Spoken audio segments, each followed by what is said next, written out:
there's a lot of uncertainty out there today, a lot of it. And it makes sense because things have happened so fast. But the one thing that will eliminate certainty is consistency. Consistent people aren't swinging for the fence. They're looking for the base hit, not the grand slam. All right, welcome back to Are You Winning? This is Coach Craig Zuber, and I'm here today with Jeremy Herman, the CEO of Clarity Now.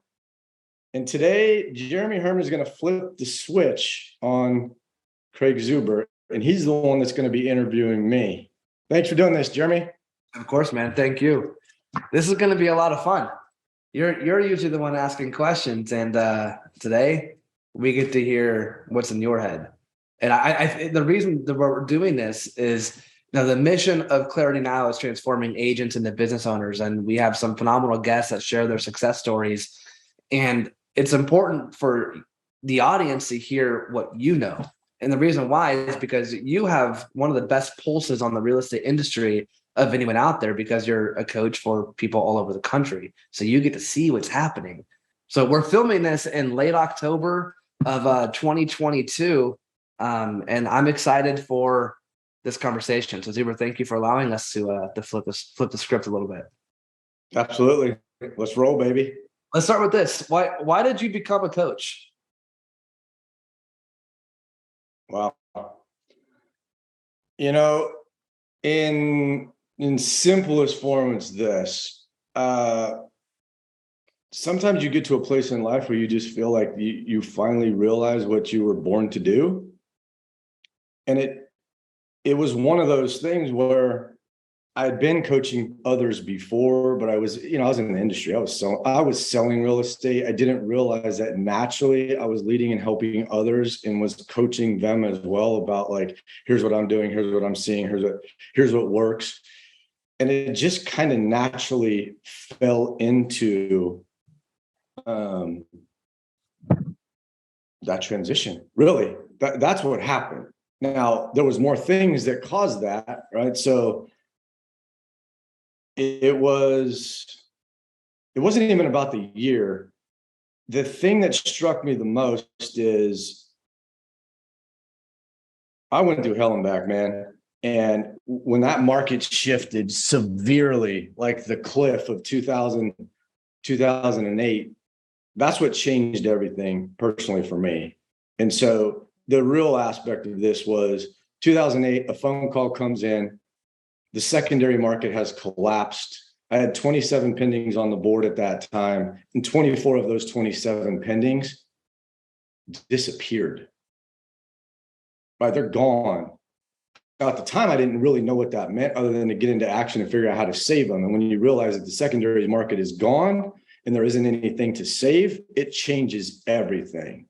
So to answer it in the simplest form, I didn't have anybody helping me through it at that moment in time. I didn't have the mentor. I didn't have the coach. That's why I'm like, I want to become the person that I needed at the time to help me get through the worst time of my life. That's the real answer. Let's rewind now. Let's say that you had a coach in, say, 2006, 2007. And yes, the financial crisis, the collapse was unforeseen for some, and maybe there were some reasons to suggest that it could happen for some others. But let's say that you had a coach in 2007, 2008. Before all that happened, what would you wish a coach had told you or prepared you for? I don't know that about it's wishing or prepared me for, but here's what you don't know it while you're in it. You need somebody to elevate it out of that 10,000, 30,000 foot view. What I wish they would have told me: you're flying too close to the sun. You're making bad decisions. You're trying to get there too fast. You're skipping steps. You're not paying attention to the right things. What I wish they would have said is slow the freaking hell down. You're going too fast, and pay attention to what decisions you're actually making, because they don't seem to be the right ones at the time. That's what I wish they would have said. Yep. What is it that you actually are paying attention to in order to make some of these decisions? Nobody was doing that. That was on me. I'm not a victim here. I'm literally saying I didn't have one. That was on me. I could have had one. Mm-hmm. But to get the full-fledged reality check of the truth is what I wish I would have had at that time. And that shows up exactly how you coach too. I mean, that is the coach that you are. I mean, I know you well. Your whole thing is slowing people down. In fact, you and I had a private conversation the other day, and you were talking about a client who is incredible and they have a phenomenal business because they're okay with getting base hits and not just hitting home runs and grand slams. What did you mean by that for the audience? I think that's a really important concept and lesson for the market that we're in today, because flying too close to the sun, you'll get burned. And Zuber, you got freaking burned. I did. Yeah, a lot of lessons came out of that one. But here's the thing. I also want people to understand, because I'm not saying I'm a victim. I own it. Mm-hmm.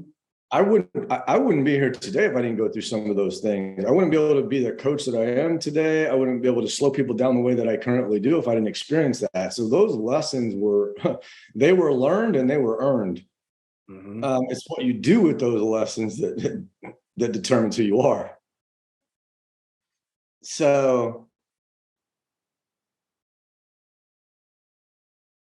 the base hit aspect is probably, in the simplest form, it's this. There's a lot of uncertainty out there today, a lot of it. And it makes sense because things have happened so fast. But the one thing that will eliminate certainty is consistency. Consistent people aren't swinging for the fence. They're looking for the base hit, not the grand slam. Now, there are things that you will sacrifice for that, though, and that is you might not have the extreme high of that grand slam in the stadium cheering. You're sacrificing that in exchange for not having the extreme low either, because you are consistent. So whatever doesn't go up that high is not going to drop down. So the consistent person is growing their business year over year by 10 to 20% instead of attempting to go for 200, 300, 400%. Right? I see it all the time, right? Instead of having a compound effect by 20% growth year over year for 10 years, they have the same year over year. That's what happens. Instead of having a 10-year plan, you have I just keep living the same year over and over because they're looking at the wrong things. That's what happens. Now, you put 10 to 20% in context in so what you're saying is if someone sells 80 homes a year, 20% growth, which is the top of the 10 to 20% growth, 20% growth is 16 homes. So saying I sold 80, next year I'm going to do 96, which would kill people to say it's not 100, right? Or not 120, or in some cases it's not 200, right? But go from 80 to 96. And then from 96, add 15%. That's going to be another 15-ish units. 96 to 110. Correct. Not sexy numbers. And yet that client specifically, what has been the power of compounding at 20, 15, 20% growth year over year for 18, 20 years for that client? Where do they start? What are they doing today? Well, I mean, just look at 20%. Okay. If you look at 20% growth and now you're at 1,000, well, now you're growing by 200 units. Mm-hmm. That's the difference of the consistency person. I'm not saying thinking big isn't what you should do, figuring out ways to be more effective and efficient. I'm not saying that there's not going to be a hockey stick along the way, but sometimes that just compound effect, right? Like if you actually look at compound interest, it's like the eighth wonder of the world. But you got to be able to see it, know it, and understand it. And do it.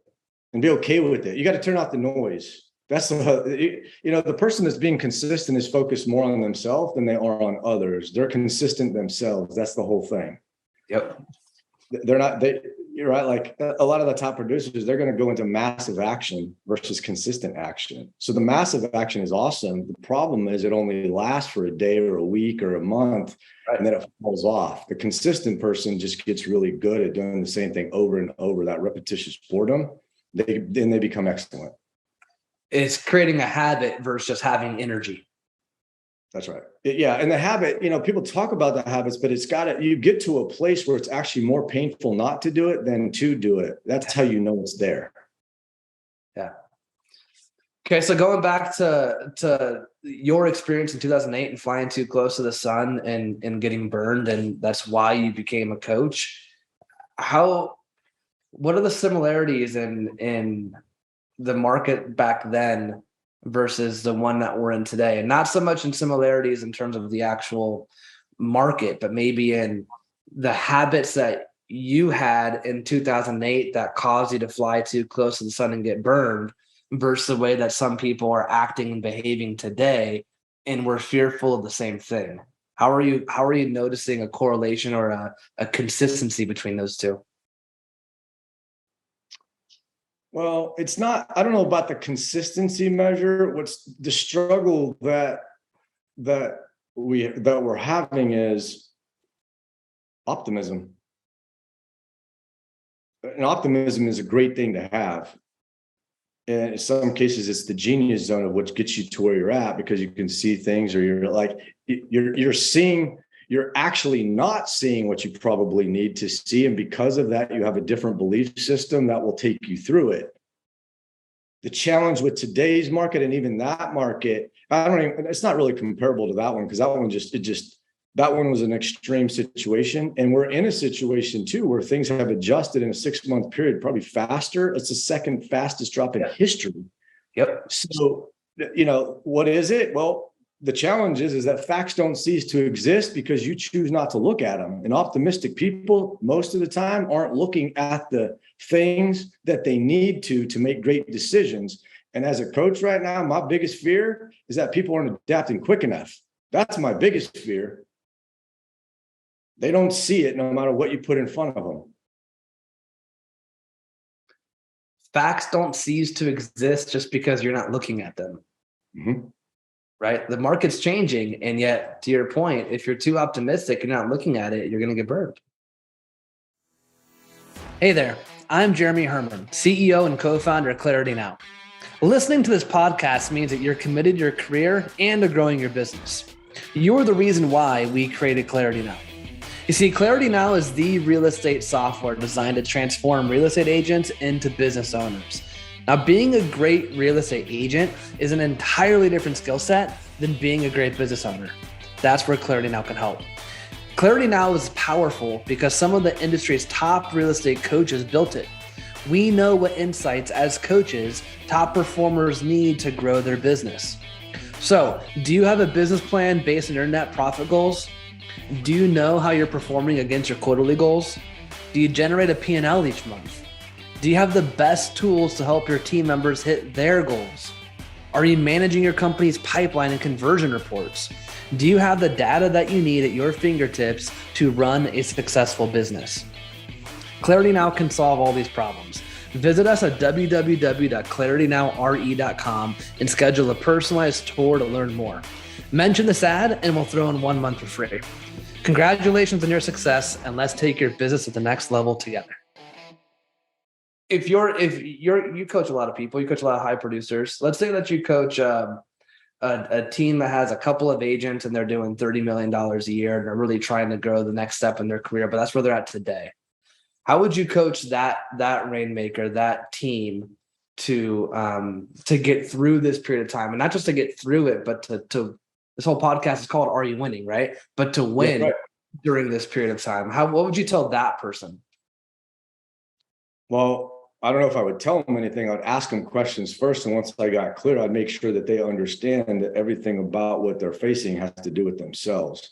This is the time where you got to go inside, not outside. This is the time to warrior up. This is the time to make sure you're doing all the right things before you get frustrated at the other people in your organization that aren't. Okay. Most of the time, unconsciously, you're just pissed off because you're not doing it yourself. And then you want to take it out on the other people. So the first thing that I would say is, are you being the very best version of yourself? Are you showing up each day? Are you showing up as a warrior? Are you doing all the necessary things that matter the most? Have you reshifted? Have you reprioritized? Do you even know what matters most? Are you showing up early? Are you leaving late? That's what I would say. Before we go anywhere else, I'm going to focus 100% on you and get into your soul and make sure you're ready to go. Right? It's time to eat your Wheaties. It's time to eat the right things. It's time to get back to the gym. It's time to get your health back in order. It's time to get your wellness back in order, because with that, what else you have? Got to go internal first. Inspect everything internally before we go external. External is easy. Internal is hard. That's why we avoid it. Yeah. So we're clear on that. And the people that aren't doing that, let's just say the market goes back by 30% and they're doing 100 units. And that means that next year they'll do 70 units if they fall consistent with the market. And then the other interesting part in that too is about the average sales price potentially dropping, or let's say that it will drop. Mm-hmm. So if average sales prices also drop by 20, 30%, now you and I were just talking about this before we hit play. Their units drop by 30%, and then the average sales price also dropped by 30%. So they're selling 70 homes at even less volume. The person that didn't take action, they just took a 55, 60% hit in income. So let's say that you're talking to someone that is not going to allow that to happen. Let's say that they are showing up that way, or at least they're changing to become that person, and they're going to work on themselves. They will show up that way. But now they lead a team and they have 3 or 4 agents, and they don't know what to tell these people. They don't know how to get their agents into action. And what do you do with that? How do you lead a team through this? You got to lead yourself. I'm doing that. No, you can't lead. If you're leading yourself at a high level, I promise you don't have to worry about anything else. Most of these guys aren't. Most of the people that are struggling with this aren't leading themselves at a high level. You can't skip steps. When you're leading yourself at a high level, when you're not letting yourself off the hook, when you're showing up and doing the work, you will legitimately not have patience for other people. At that moment in time, you're raising the bar, you're raising the standard by your actions, not by your damn words. Mm-hmm. That's what happens. So when you raise the standards yourself by your own actions, then for everyone else, your actions will speak so loudly that unfortunately I won't be able to hear you. Either you're doing it or you're not. The thing right now is you either have the right people or you have the wrong people. There isn't anything in between, and you better figure out really quickly. Did you hire people for a peacetime situation where things were really easy? Or did you actually hire warriors that truly have been in a different industry that have had to, I mean, in the simplest form is this: if I have to convince you to do your job, you won't be here very long. The challenge is, though, as a leader, you better know what their job is and what they're responsible for. Because then it's either you're doing it or you're not doing it.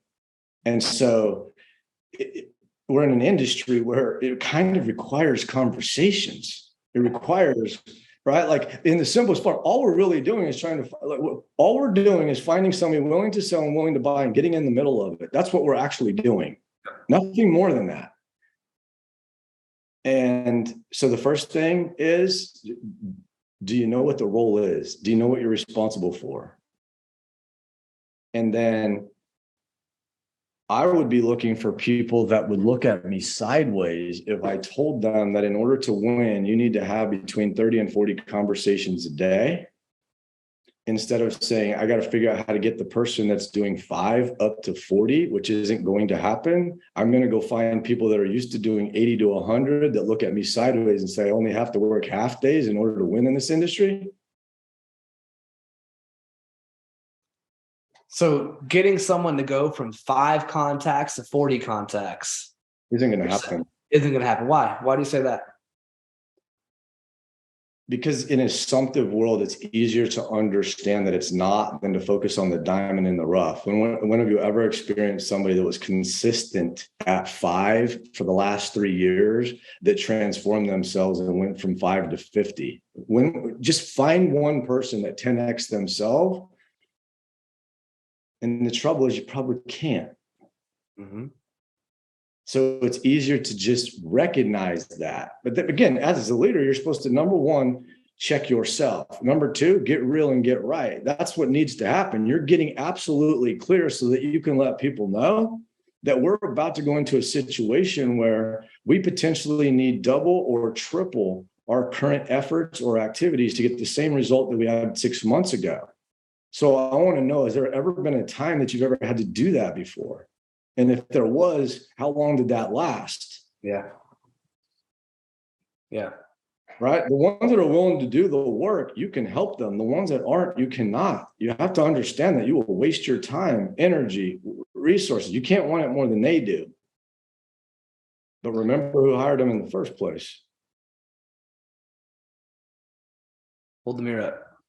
It's funny. We coach a lot of people, and oftentimes when someone leaves a team, so-and-so didn't work out, and they'll point the finger or point blame, or they just weren't committed, whatever the case was.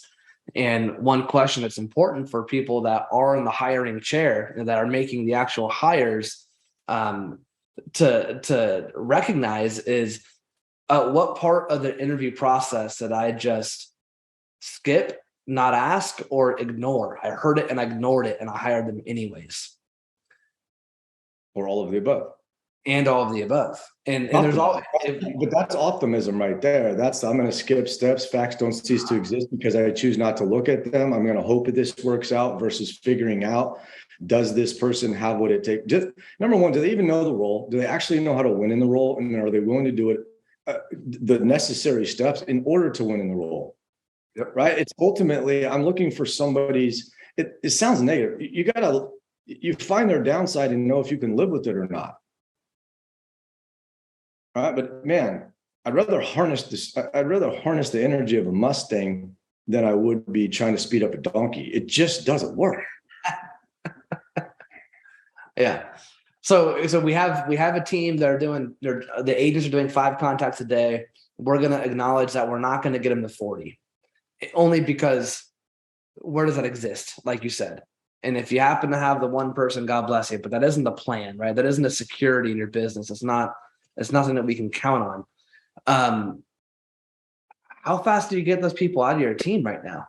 If you're doing the work, you are, putting in the effort, you are being a warrior in your business right now as a rainmaker, and you're surrounded by those that are not stepping up to your level. What do you do?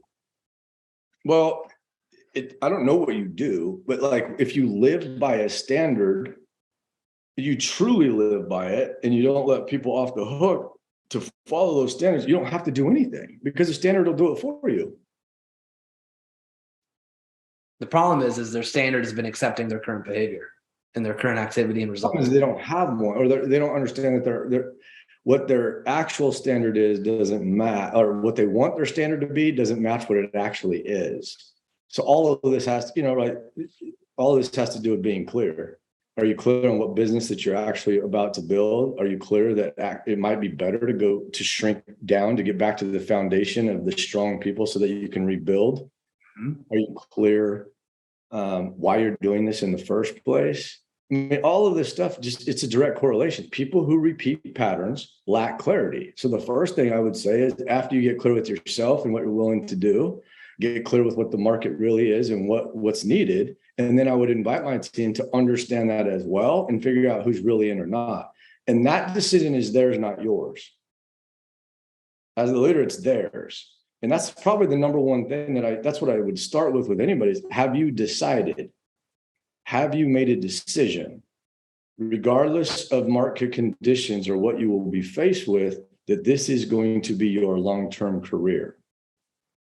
And as simple as that sounds, people don't understand the power behind that decision, right? Because it's in the same category. D-side is in that same category with homicide, pesticide, suicide. sounds crazy, but it all means death. It's cutting off all other options.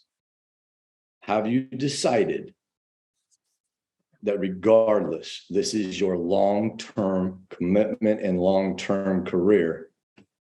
Otherwise, it could get really painful really fast. Yep. Daniel Ek is the CEO of Spotify.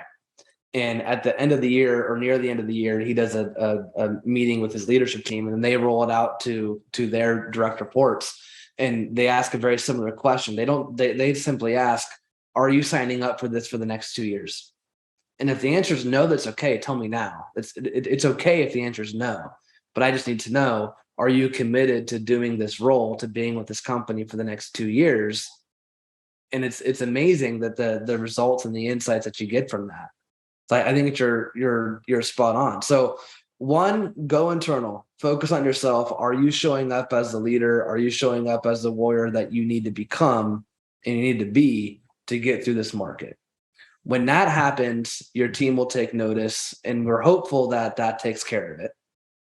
And if it doesn't, it's because the people that we're with on our team, they don't have that same commitment and drive for success that we do. And now we just have a decision to make, right? We have to not increase our standards, hold our freaking standards accountable, and ask our people, are you going to hit the standard or should you go elsewhere? Is that what you're saying?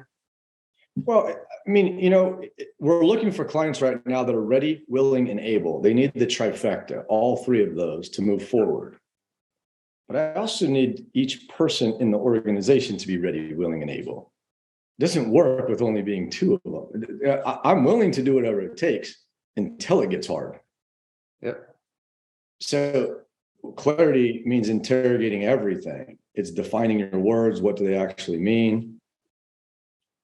Doing whatever it takes. When was the last time that you did that? Walk me through it. What's the hardest thing that you've ever accomplished? Like, what's the hardest thing that you've ever had to go through? What specifically did you do to accomplish it? How long did it take for you to accomplish it? Those are the things that you probably should have asked in the first place to understand who they were. That's their life story, to get an understanding of, is this a person that just gets so pissed off because they're number two and they're fighting like hell and will do whatever it takes to become number one? Or is this a person that anytime that something has shown up difficult in their life, that they have bailed to go off to the next thing? The one that's trying to figure out how to accomplish 10 things versus nailing one thing. All that shows up if you invest the time, it starts to show up. Yeah. It's the whole key. Invest the time. Spend more time reflecting. Right? Reflection is the key to learning. You don't learn from doing, you learn from reflecting on what you did and make the adjustments. And so when I specialize in slowing people down versus speeding people up, it's because I'm slowing you down to tell me what exactly you're winning at, and not just what you're winning at, what created that win or that success or that progress. Not just celebrate the win, what created it. And if there was a lesson or a mistake or something that you wish you wouldn't have done, what caused it? That's where the learning comes from. Right? There's a lot of business planning going on, but if you're starting to plan without, number one, have made the decision that this is going to be your long-term career, and number two, reflecting on all those lessons so the learnings come out first, then what are you planning for? How do you duplicate the results that you just got if they were good? Or how do you avoid the results that you got if they were bad? Correct. Right? And sometimes it's just enough. It's like, hey, Zuber, you need to train me. Well, train you on what?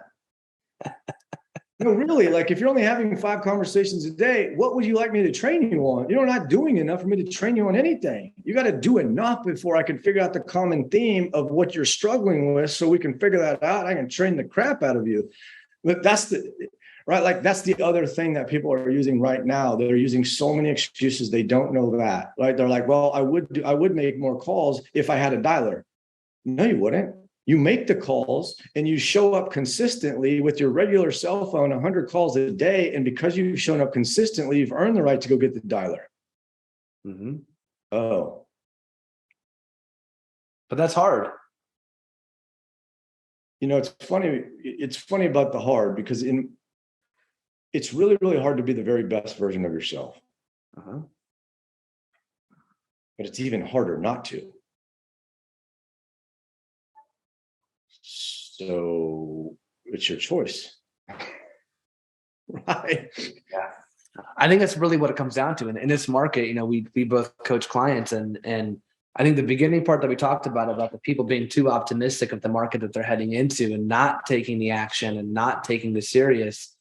Those are the ones that we are fearful for, is that they're going to wake up and they were flying too close to the sun. And, you know, you and I had a conversation a couple of weeks ago just about math, right? And if a company's burn rate is, say, $30,000 a month to keep the doors open, not even 100 like some of these big teams, which just numbers just get bigger there, and yet they're typically all in direct proportion to their income too. So say it's $30,000 a month for a burn rate, and they have, you know, they only cover 40% of their expenses for the month. Well, that's $12,000. It's an $18,000 loss, right? But if they do that for October, November, December, January, February, before spring market starts to come back in and maybe rates are different, who knows? We don't have a crystal ball. Well, $18,000 times 5 is $90,000 that they can write a check for. But not only that, they have their personal life, and their personal life is 10 grand a month. And 10,000 a month times 5 is 50,000 for their personal life. Then you add time. I mean, it just spirals. The people that are too optimistic, that are not taking action now, are in for writing massive checks over these next 4 or 5 months, and maybe exiting the business if they're not in a financial position to do that. I think that's the purpose of this conversation. Why that we wanted to interview you is to cut the fluffy. You know, you don't do fluffy very well, do you? It's, are you winning? What do people need to hear? And it starts with the internal. And do you actually want it? And do your people actually want it? Yeah. And you can't make them want it. That's the challenge, right? You want them to want it, but if they don't want it, it's okay. That's why, you know, clarity is a phenomenal thing. And if you're so clear that you're actually not willing to do what you need to do because of this new market that we're in, that's awesome too. At least you're clear. There's nothing wrong with being clear. It's the challenge of it. You know, it's no different than a decision. Hey, if you've already decided that this isn't for you, there's nothing you're going to do to change their mind. The decision has already been made. If the decision hasn't been made, maybe you can bring in perspective. But once you've killed off the option, it's go time the other way, baby. Right? Exit door right or left. What is the opportunity? This might be a weird question, but what is the opportunity right now to absolutely kill it? Let's say that you have the team where we have the right people. We're not wanting it for them. They're wanting it for themselves. We're all showing up. We're putting the battle paint on. We're going to war every day. And we're absolutely kicking ass and taking territory right now. What's the impact of that on a business when everyone else is going backwards? Well, the opportunity can sometimes become a distraction, right? Like an opportunity is one thing, the opportunity is another. Mm-hmm. In a shift, which we're not heading into, we're already here, right? It's wintertime, baby. Like there isn't like, hey, it's coming. We're here. The only two things that have changed is the messaging and the math. And most people don't want to look at that math because it requires more work, potentially, right? Like, so what's the opportunity? Well, unfortunately, the opportunity is disguised in overalls and looks like work. The opportunity is that what it will show up as 19 months from now, 16 to 19 months from now. Now, I can go over what it is. Like, is this the opportunity for you to get really, really clear on who you are and who you actually want to attract and be in the business with? For me, that would be awesome. For others, maybe not. I can't determine that. They have to determine it. But holy smokes, you reestablish who you are, what you actually want, what you're willing to do, what you're willing to, like, the specifics behind it, the significance behind it, the sacrifice that you're willing to do. There's opportunity in that. the opportunity to learn your lessons of like maybe the things that got me here won't get me to where I'm going. So there's opportunity in becoming the very, very best, increasing all levels of the skill set that are required to make it through any market, not the market of the last 5 years when you didn't need some of those skills, right? So what's the opportunity? When you come out the other side of this, you're going to be loaded with muscle. There won't be any fat. You're going to be stronger. Your mindset will be better. Your character probably will be better. Your clarity will be better. Everything will be better. When you step up like a warrior and you follow through and you're consistent with it, everything becomes better. That's the opportunity. That's it. What else? What else do people need to hear right now?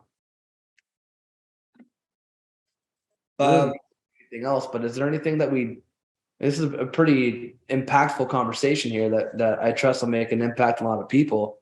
What haven't we gone over that people need to hear right now? Well, look, I don't know if it's what they need to hear. It's about being specific though, right? Like we're in a relationship business. And so I hear so often, I just love this because I care so much about people.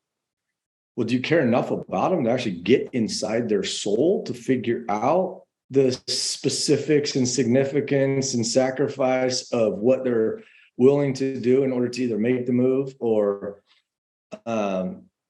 be successful in their career? If you care enough about people, you're going to get into their soul. If you care enough about people, you'll actually gather all the information necessary to be able to remind them why they were doing it in the first place when it gets really, really, really tough. Mm-hmm. People need to be reminded more than they need to be trained and educated. And that's why we get that type of information, so that the days that you don't want to do it anymore, the day that you're willing to quit, the week that's not going away, then I just remind you of like, remember what you shared with me 3 weeks ago, 3 months ago, of the impact of like your team, your family, your colleagues, everybody else inside of your world, like how it's going to impact them. Remember that sacrifice of like, when you do that, you're willing to give this up to get here. You remember all those things that you had shared with me. I'm just reminding you. I don't need to remind you when things are great. I need to remind you when it's really, really hard. Yep. And I think the whole care aspect too can't be overlooked. That again, we're in the people business, we're in the relationship business. We need to care about our customers, and caring about our customers, caring about our database right now is reaching out and communicating with them about what the market's like. And if you have a need to make a move, if this is on your agenda or on your radar, we got to get together now. We've both been in the industry a long time. I remember in the last market in 08, 09, every month your home didn't sell would cost you $10, $15, $20,000 of lost equity to not sell. Right. And if we care about our database, we care about our people, we don't know what the market's going to look like in terms of equity dropping. And yet we need to know who has a need that we can get in front of today. So if anything, lead generation should be because we care about our database. Yeah. Well, you care enough about them to help them make a great decision. That's all we do as experts in this industry is we consult people, we get into their soul, we figure out exactly what it is they're looking to accomplish, why that is, who else it's going to impact. Mm-hmm. That's all we do. And then we help them make a decision. We help them make a great decision. Yep. Nothing more, nothing less. That's the thing. Like the opportunity is to uncomplicate crap because, right, like as human beings, we're walking generalities. This is the time to actually get clear and specific. And we complicate things to justify our inactions. So if you simplify it, then you have nothing to use as an excuse, because anything other than I did it is an excuse. Anything other than there's a ton of opportunity, but it's not the opportunity of what most people want to hear. This is the time, like this is the greatest time ever to be prepared for the next 24 months to be able to, again, get really, really strong, get really, really clear, so that the next decade of your life is phenomenal. the next 18, 24 months will make a massive impact on the next decade. And more so because of who you become, not because of what you get. That's right. Yeah. Everything else is a byproduct of the actual, like the awesome human being that you become along the way. All right. If you just focus on yourself and becoming the very, very, very best versus focusing on the money or whatever, like that's fine.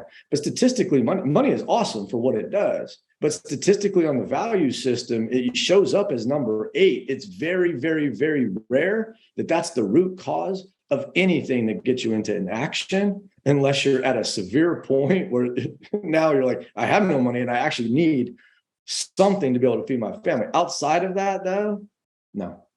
Yep. Right. It's and no different in our industry of, besides mindset, which is the number one thing, like what is your mind actually set on? That's why it's like mindset on, and what decision have you made is vitally important, because everything stems from your schedule, your skill set, or your database / relationships. That's where everything lives in our organization. That's the root cause of everything. Most people's schedule does not match what they'd actually like to accomplish. It doesn't. Not even close for a lot of people. Mm-hmm. And their skill set isn't, it can be an abused word too, because you can generalize that and say, well, it's just skill set. I'm like, no. Now you need to granularly figure out what exact skill that they need, because a skill set of getting absolutely clear on uncovering motivation. What I'm learning with agents really, really quickly is they're good at gathering information. They are not good at uncovering motivation. Also, creating urgency. Creating urgency happens when you get really, really clear. The only way you can create urgency with anyone is by shrinking their focus or shrinking the time. There's no other way to do it. In the last 4 or 5 years, the market has created the urgency for you as an agent. You haven't actually done it yourself. Right. And then setting proper expectations of what it really is out there and what it really isn't out there. The expectation from 6 months ago and meeting with the buyer probably sounded like this. Well, if you're not willing to give up moving 5 miles out of the radius that you really wanted to be in, sacrifice an extra bedroom and overpay by $100,000 and willing to pay cash, you might not be a buyer in today's market. Well, now you may have 20 options, and now the agents need to help you get really, really clear on what matters most, to take those 20 options down to 1 or 2, so I can help you get really clear on your focus and then help create urgency of why you're doing it in the first place. Yeah, bingo. Success is simple, not easy, right? None of this is easy. And yet, when you're clear on what your purpose is, what you're doing it for, what mission you're serving, that's where the reflection really comes in. That's right. This is the opportunity to go internal versus external. Yeah. Right. Work harder on yourself than you do on your business. Slow down and reflect and get clear on all those lessons. And when you do, it's fun. Honestly, because now you can see it, but most people don't get it. They don't take the time to get it out of their head so they can actually see what's in front of them. Yep. Well, Mr. Zuber, I appreciate you. It's been fun to flip the script here and let you do most of the talking. This conversation will help a lot of people if they choose it to. I think that's the key. If they choose to listen to this conversation and then take the action that's required to win right now, the choice is theirs.